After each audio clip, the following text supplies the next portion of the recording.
at 7:15. Okay. All righty. Let's see.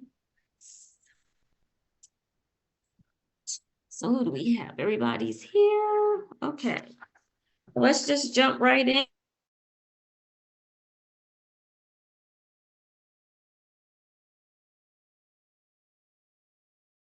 Yeah. Give me a moment.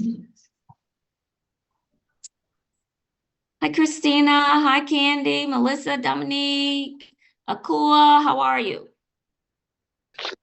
Okay. Let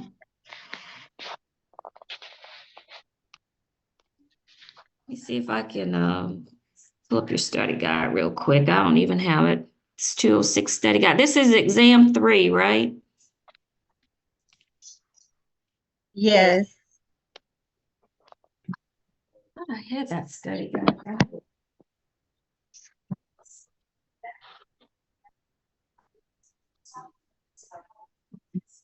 Y'all remember those days of 106, way back when, struggling a little bit. Yes.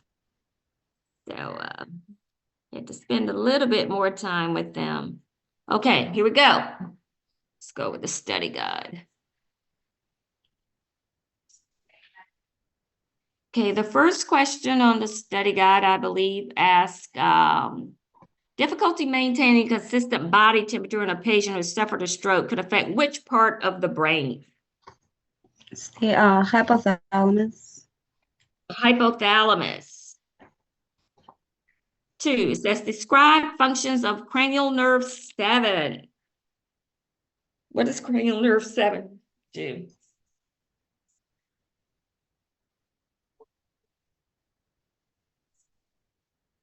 Cranial nerve 7.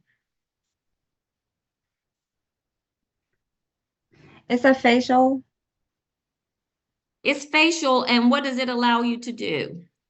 It's for taste and the Taste. Yeah, it helps with the taste. Anything else? facial movement and for Facial expression. movement. Anything else? The lacrimal and the salivary glands. Mhm. Okay. Yeah. So just make sure you understand what cranial nerve 7 does. All right. In a patient with Parkinson's disease, the medication carbidopa levodopa affects which neurotransmitter? It's dopamine. Carbidopa levodopa. Which one? Dopamine. Dopamine. Y'all all got that? All right. 4 on your study guide says which part of the peripheral impulses to the central nervous system? It's afferent. Afferent carries to, efferent carries away. Okay. All right. Number 5. How does the central nervous system, not central nervous system, sorry. How does the sympathetic nervous system affect the eye? What happens with the sympathetic nervous system and your eyes? It dilates the pupil. So just make sure you understand that. I skipped number 4, didn't I? Which part of the peripheral nervous system carries impulses to the central nervous system? Did I? Oh, we talked Yes. about that. Okay. All right. Number 6. I really want y'all to know the facts regarding intracranial pressure. Can you tell me something about intracranial pressure? The Tell me normal what is you know about. 5 to 15. Anything over 20 needs attention. Mm-hmm. And if there's prolonged ICP, then it could cause damage to the neurons or death. Okay. Anything else? What determines your intracranial pressure? It's the CSF, the cerebral blood flow, and the volume of the brain tissue. Okay, make sure you know facts regarding ICP. Number 7 on your study guide, I pretty much gave you a hint. Cerebral palsy is a neurological disorder, and it is also considered a developmental disorder. Hello, Dominique.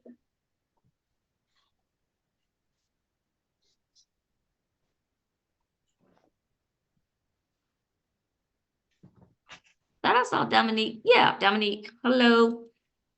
All right. Number 8. How are you? I'm good, and yourself? I'm good, thank you. I want you to know the signs and symptoms of increased intracranial pressure. Yeah. Signs and symptoms of intracranial pressure. Can somebody tell me some of the signs and symptoms? And there are several, but I want you to tell me what you know.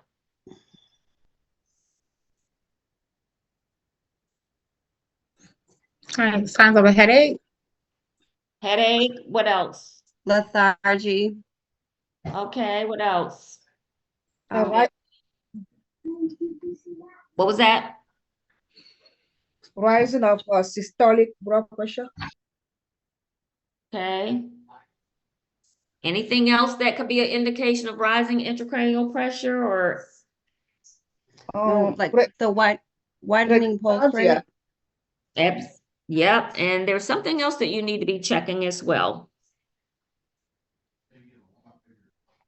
Irregular respirations. That you can check, but there's an instrument that you need to use to check something. Stick it under the tongue, and what is that? Is it temperature? What do you need to be checking? Is it checking their temperature. Checking their temperature.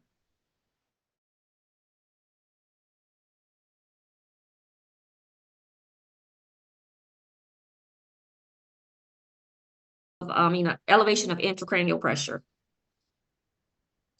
Number 9 on your study guide, I want you to know the Glasgow Coma Scale.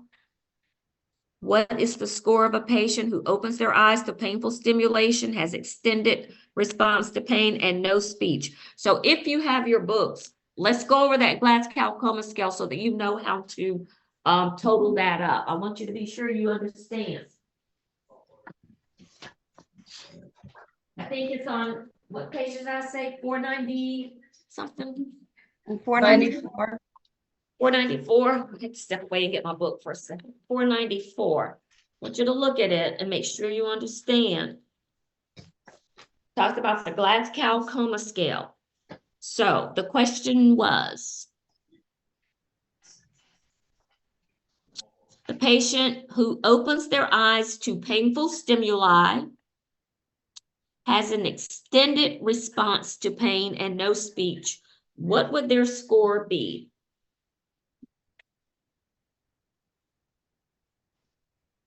Based on the Glasgow Coma Scale.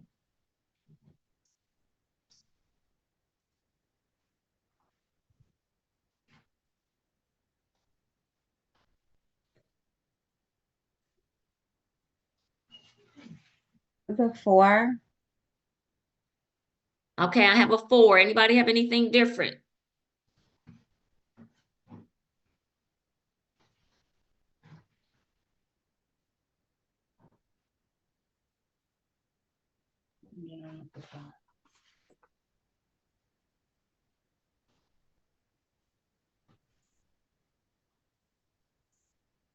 That one kind of got me because I thought it was either a 4 or a 5. Is it a 3? All right. So the patient, it says, the patient who has, we're on 10, right? 9. The patient who opens their eyes to painful stimuli. All right. Then the other one was, has an extended response to pain. And then the other one was no speech. 5. What's the score? 5. Okay. 5.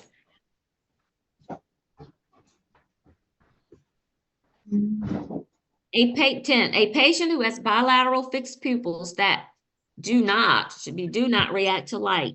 What is the potential cause for this? It's a pressure on the midbrain.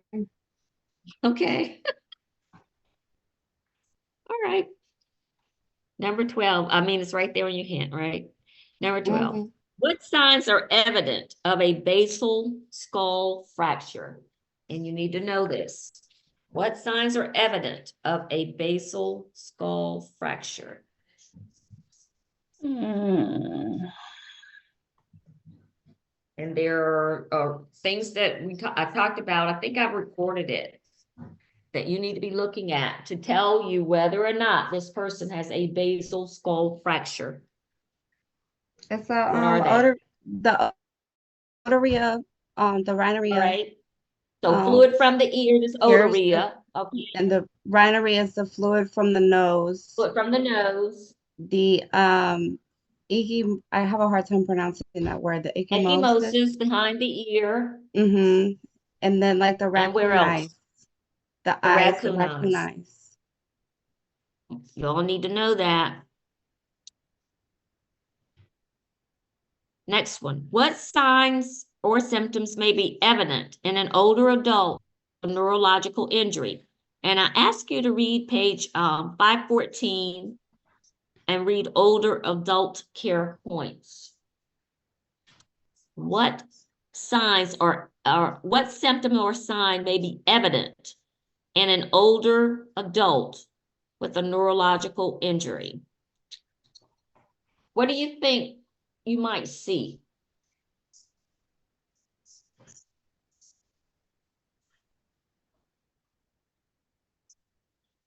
And Yeah, the okay. decreased level of conscious. Okay, anything else?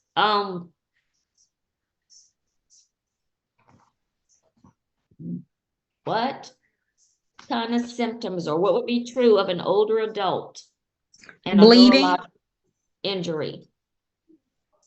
A neurological injury, not so much bleeding, Christina. You're gonna see some other neurological signs. What do you think you might see though? Tell me what you're thinking. They're gonna How- have personality change. Personality change. You might see that. What else might you see? Increased irritability. Anything else? Hmm. These all may indicate what? What could be going on with the patient, older adult, if you see these signs going on? They could have increased ICP. Yes. Yes.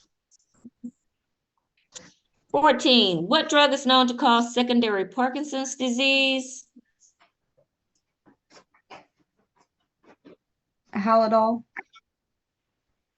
Haldol. Yeah, so it's not primary, it's secondary, and it's due to the medication. Take them off the medication, and those Parkinson's symptoms should clear up or resolve. So Haldol can cause Parkinson's, secondary Parkinson's.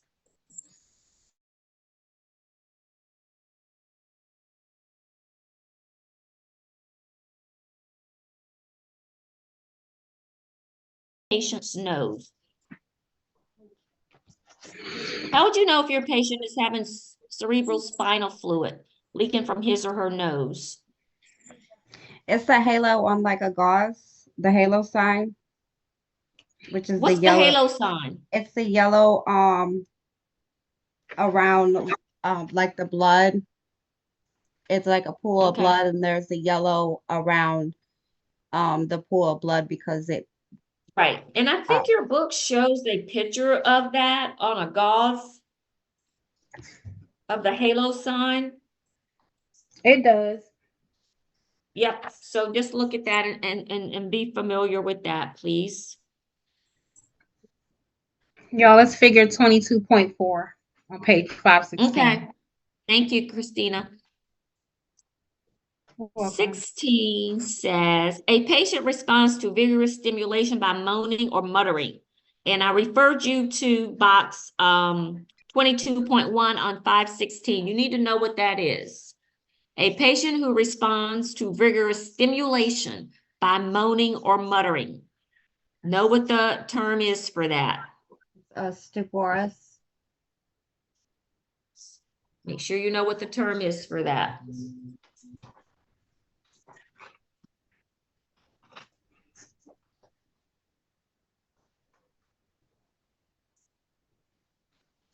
Right. 17 says a client with a head injury is receiving IV therapy, which is a true statement. And if you had some choices, such as, let's see, say a client with a head injury is receiving IV therapy, which would be a true statement regarding head injuries and IV therapy. IV access is used to infuse solutions quickly. The IV therapy is used to increase intracranial pressure. Diuretic therapy may be administered to increase the vascular volume, or the IV therapy will be determined by the client's intracranial pressure. What's the best response to that? It's the one determined by the patient's ICP. Why is that?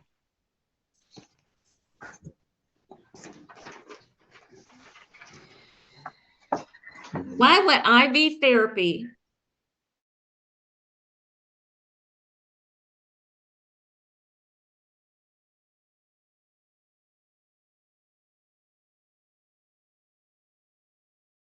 answer?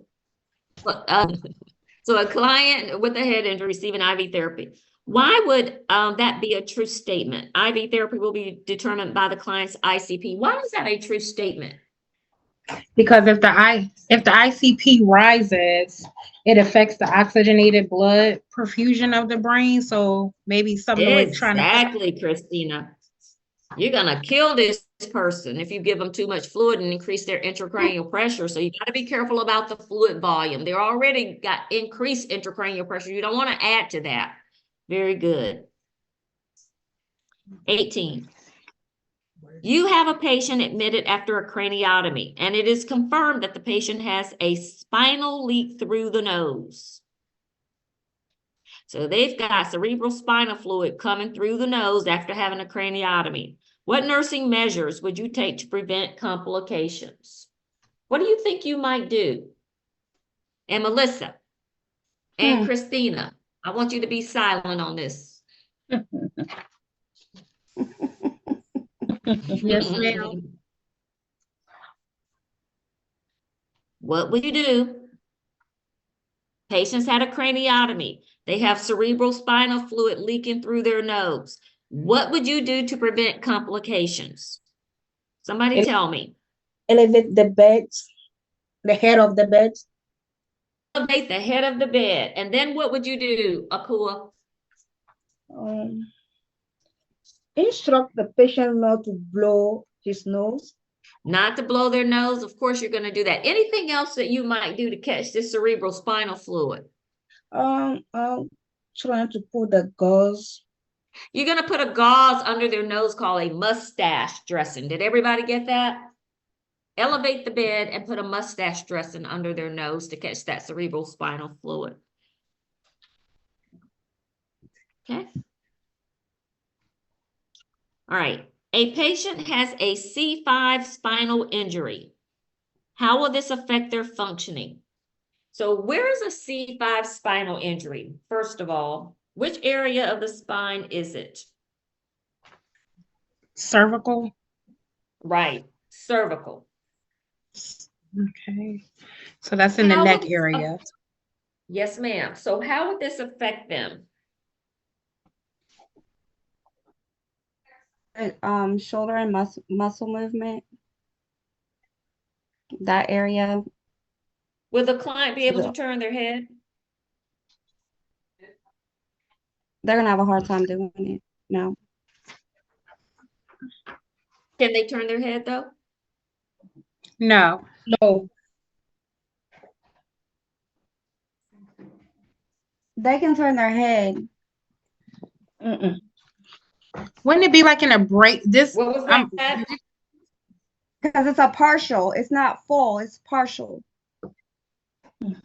Okay, so if they sustain a C5 spinal injury, that's cervical area, how will this injury impact the client's functioning? So let's think about where that is. The C5 is below the head and the neck. So would they be able to turn their head?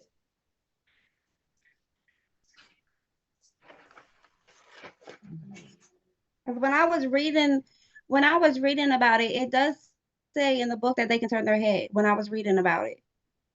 Yep, they can turn their head. What else? What else would be affected?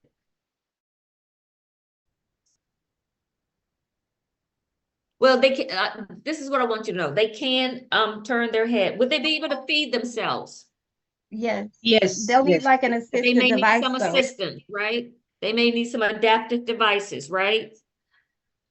So that's what I want you to know about the C5 injury. Are we on 22, right? Do y'all see that page 525, table 22-1? I'm still trying to look for it. I thought we Okay, were on like so number 19. I'm so, oh, did I skip 19? Yes, we Oh, skipped. I did. Okay, thank you, Christina. I'll go back to it. I'm sorry. Thank you for keeping me straight. I missed Right. several things. I don't know why I jumped to that one. I'll go back to 19, 20, 20 and and 21. 21. Yes. Oh, gosh. A patient has a C5 spinal injury. How would that affect their functioning? Do you see that in the chart or table 22-1? They can turn their I head. found it. They're able to feed self with a special adaptive device. Ooh. All right, let me go back up. I don't know why I jumped ahead of myself here. Which medication would the HCP likely provide to a patient with ICP that needs a diuretic? And I think I made a point of pointing out the medication. It's osmotic medications like mannitol, urea, and the Okay. hypertonic. Yes, ma'am. There you go. 20. Describe chain stroke respirations and know what they look like. What the breathing pattern looks like, I should have said. So you might have to identify some chain stroke respirations. So you need to know what chain stroke respirations look like and be able to describe those, okay?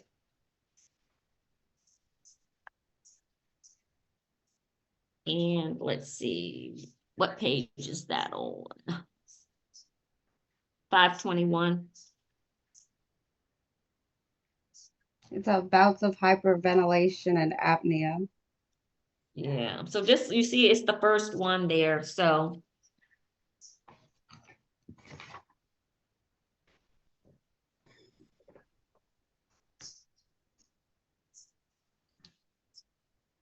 And then 21, know the bed position that would increase intracranial pressure. Which position would you not put your patient in? Because it will cause increased intracranial pressure. Supine. Even more than that, Christina, which position would you not put them in because it's going to cause all the blood to go to their head? It's gonna be Oh. Trendelenburg. Trendelenburg, yes. You don't use that too often. We used to do it sometimes when we had a code patient. But anyway, Trendelenburg. Don't do that because that's going to cause the blood flow to go directly to the head, increase intracranial pressure. 22. We already talked about, right? 23. If it is unknown if your patient has a spinal cord injury, what is the most appropriate way to move the patient? You don't know if they have a spinal cord injury or not. What's the most appropriate way, y'all, to move this patient? Log roll them. Log roll them. 24, what you learned in 106 and probably gerontology, I want you to know the stages of grief and mourning. Simple as that. What are the stages of grief and mourning? If you have a patient that has been athletic all of their lives and all of a sudden they're a tetraplegic, they can't move arms or legs, they may go through a period of grief and mourning, and you need to know what those signs and symptoms are.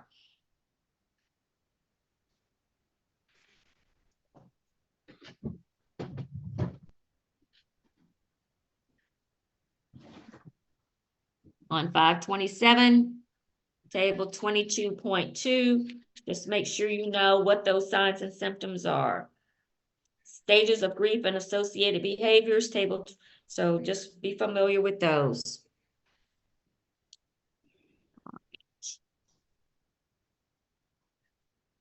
Twenty-five, for a patient with a spinal cord injury, which medication might the healthcare provider give to suppress the immune response to the injury site? What medication do you think that healthcare provider might give to that patient?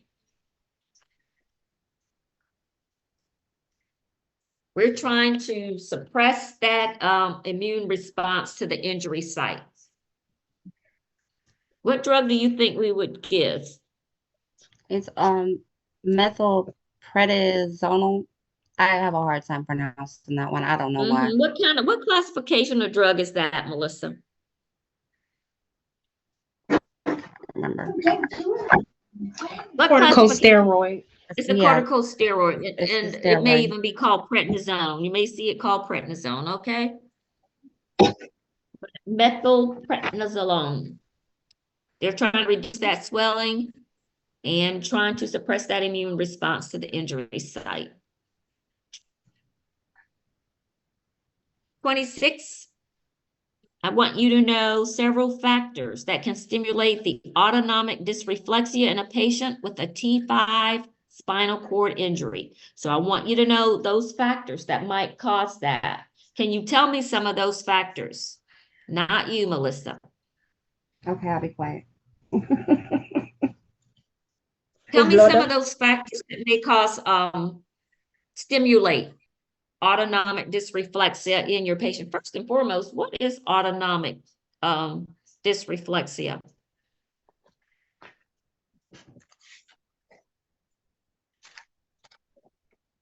It happens with the patients who have a T5, maybe T6 spinal cord injury. What is autonomic dysreflexia anyway?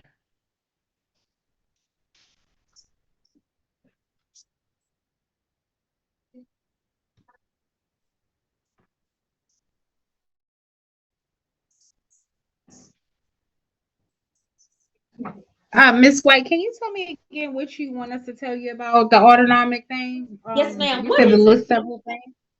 What is it? What is autonomic dysreflexia or hyperreflexia? What is that?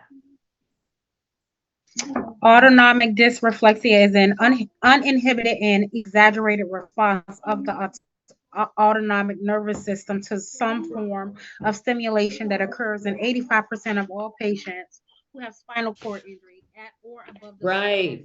Why is it potentially dangerous, Christina, since you're reading that for us? It's potentially dangerous to the patient because it produces vasoconstriction of the arterioles, leading to elevation of blood pressure. Okay, so with that, you got to be careful with these patients because if you stimulate that patient and they have autonomic dysreflexia, you're concerned about their blood pressures going up and they could have a stroke, they could have a retinal hemorrhage, they could have a seizure. So it's pretty serious stuff. So back to the question, I want you to know several factors that can stimulate autonomic dysreflexia in a patient with a T5 spinal cord injury. Can you tell me some of the things that might precipitate an autonomic response? Yes, ma'am. It can turn the cause into a seizure, retinal hemorrhage, or stroke. Okay, but what might stimulate them to have an autonomic dysreflexive response? Severe headache, change in pulse rate. Yeah, look at that last paragraph. And it says many kinds of stimulations can precipitate an AD. What does it say? Tight clothing around the waist may elicit. Yes, yes. Really? Tight clothing around the waist. What else? What was something else? Full bladder. Bowel and bladder stimulation. You can put in a Foley catheter, Christina, and that could trigger it. Wow. Mhm. A distended bladder and the insertion of rectal Yes, ma'am. A suppositories, suppository sudden enema. changes of position Even a can sudden change in position.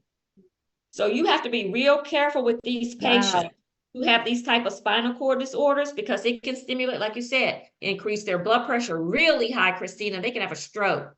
They can have bleeding in the eye. They can have a seizure. Okay. And this happens pretty immediate. So that's what I want you to know, those factors that you just read. Yes, ma'am. All righty. 27 on your study guide is know what you should never do in caring for a patient with a halo jacket. What should you never do? You should never unfasten the jacket unless they're in a supine position. Absolutely. Is there any exception to that?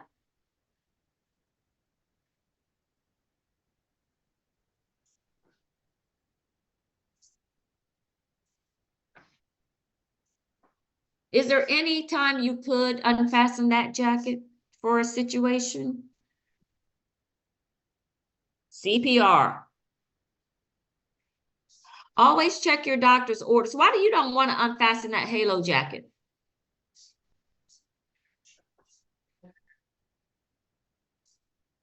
Why would you not want to unfasten that halo jacket?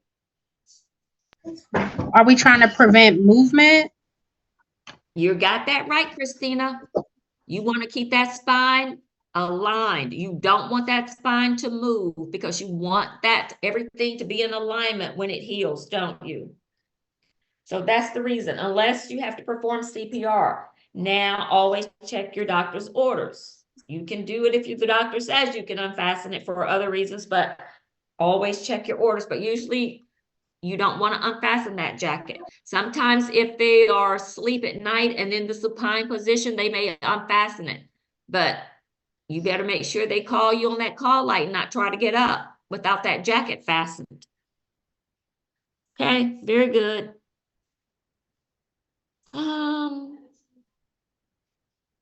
Where am I? 28. You've got a client with low back pain. What measures would you implement to help control the pain? What kinds of things would you do to help control back pain? And we've all had back pain probably at some time. But what non-pharmacological simple thing could you do to help control that pain? Acupuncture, acupressure, and massage therapy. Okay, you do all of that. So we're not going to do any pharmacological, and we're not going to do any alternative or complementary treatment. What could we do in our home?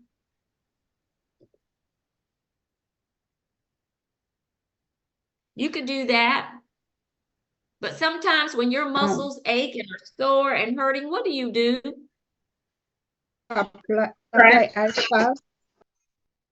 Ice Warm packs. bath or a hot shower or warm shower. Yes. Help relax those muscles. Okay. All right. What would you teach your patient about mobility and back pain? What would you teach your patient about mobility and back pain? Do you understand what I'm asking you first of all? If not, I can clarify it.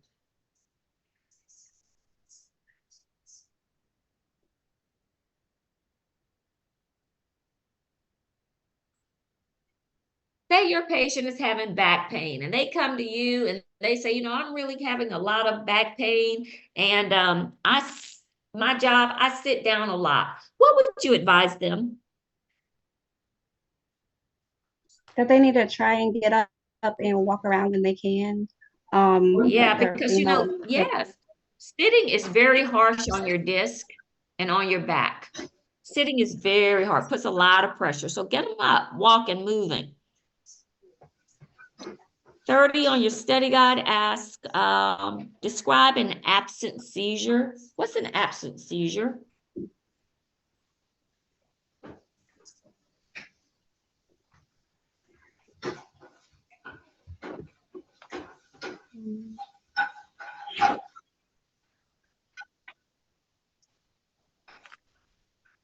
Yes, absolutely. Yes, you're absolutely right. 31. What is a priority for your patient who is having unrelenting seizures without periods of consciousness? What is a nursing priority? Couple of things I want you to tell me. Injury. Preventing injury, but there's something else I want you to tell me as well. What else would you do? Maintain a patent airway. All right. And what else? safe, padded bed rails. You could do all of that. Would you take any vital signs? Yes. Okay. Okay. 32. What would you teach an adolescent newly diagnosed with epilepsy? What is something that you would teach an adolescent newly diagnosed with epilepsy?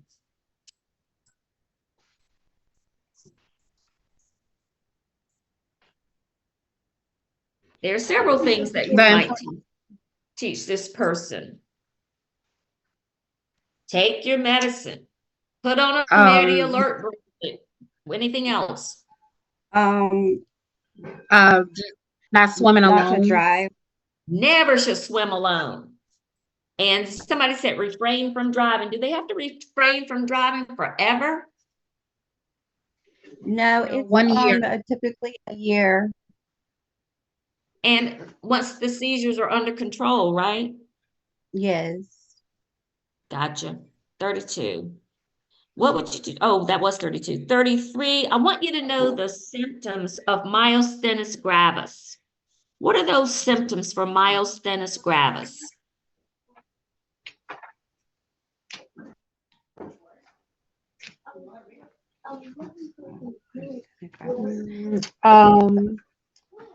One of them is double vision, which is called diplopia. That diplopia, okay. That one. Gotcha. And it's Anything else? Tell me some symptoms The- related to myasthenia gravis. Drooping of the eye, okay. Anything else? and it's the What's something muscle. else? It's the muscle weakness, and it gets Difficulty chewing. I better heard somebody when say they that. rest. Yeah, I heard somebody say difficulty chewing and swallowing. Yeah. So all of those things. So diplopia, difficulty chewing, swallowing, ptosis. Okay.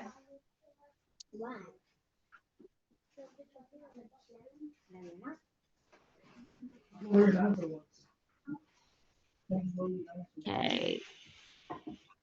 34. I want you to know the signs and symptoms of Huntington's disease, especially in the later stages. Tell me something about Huntington's chorea or Huntington's disease. What do you know about? Huntington's disease, rare genetically transmitted degenerative neurological disorder. Mm-hmm. What eventually happens Usually with them? characterized by abnormal movement. Yeah, constant moving. What happens to them as this disease progresses in its later stages?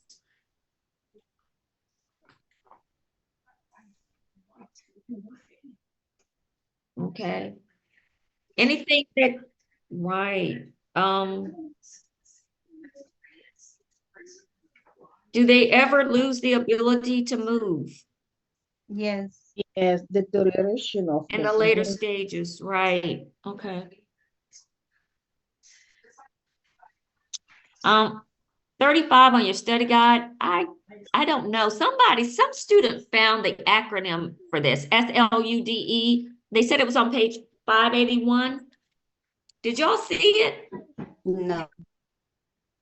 I'm checking right now. I'm looking too, and I think I did find it. SLUDE. What does that stand for? I really couldn't find the exact words for it. The letters. But one student, I thought they said they found it. So I just gave you, if you will see this on your test. And so the hint that I gave you is what you might see on the test. Anybody ever runs across that as you're studying or rereading, let me know, because I could not find it. I couldn't And I find it looked, either. but I could very well have overlooked it.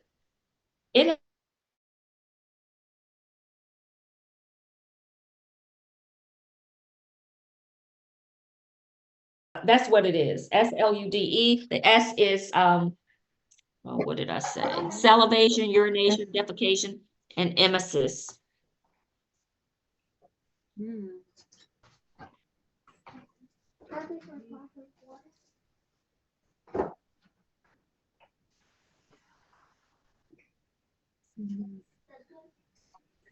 Okay.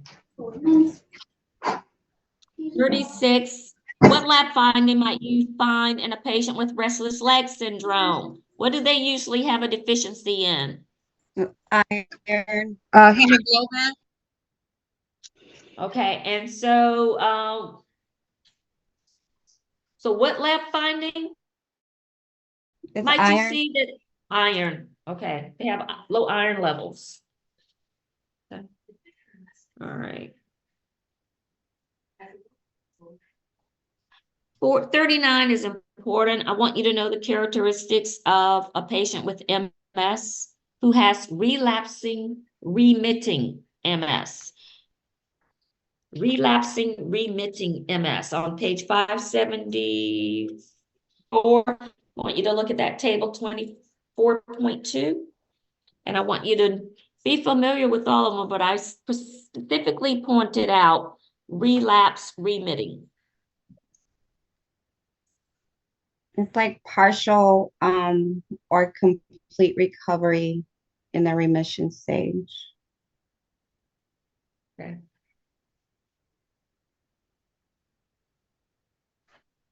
So if this patient has relapsing remitting multiple sclerosis, what did you say is going to happen in this case, Christina?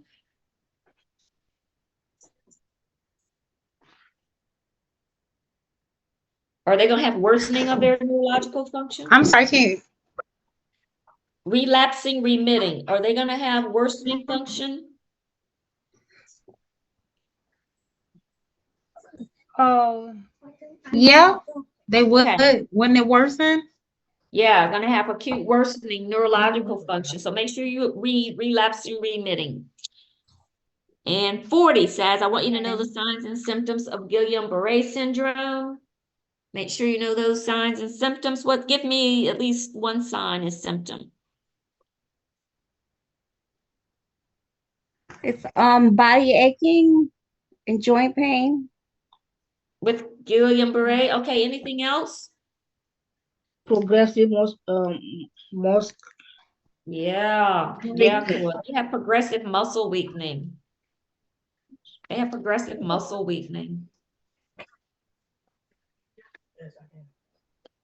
As far as your math goes, What did you say? yes. I'm sorry, Christine, I didn't hear you. What did you say? Hello? No, I didn't know if I missed 37 and 38. I was trying to see if I yes. missed 37 and 38. Christina, thank you so much for keeping me straight. Why would the doctor prescribe the medication pantoprazole? Maybe that's why I skipped it, because I can't pronounce it. Pantoprazole for a patient who has taken aspirin, who has suffered a stroke. Why would they offer pantoprazole? And I gave you the hint. It reduces Pantoprazole is like your risk of stomach PPI. issues. Yeah, like your PPI drugs, like your Protonics, Pepcid, those kinds of drugs.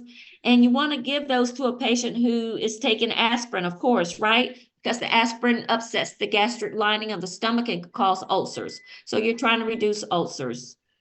That's why you would give that to them. And 38, what is the definition of agnosia?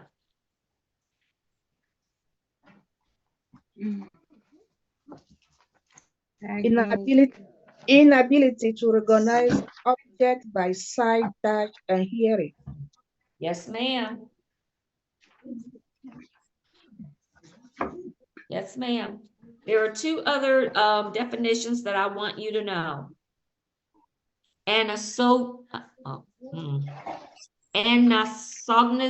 can't even pronounce it. ANOSO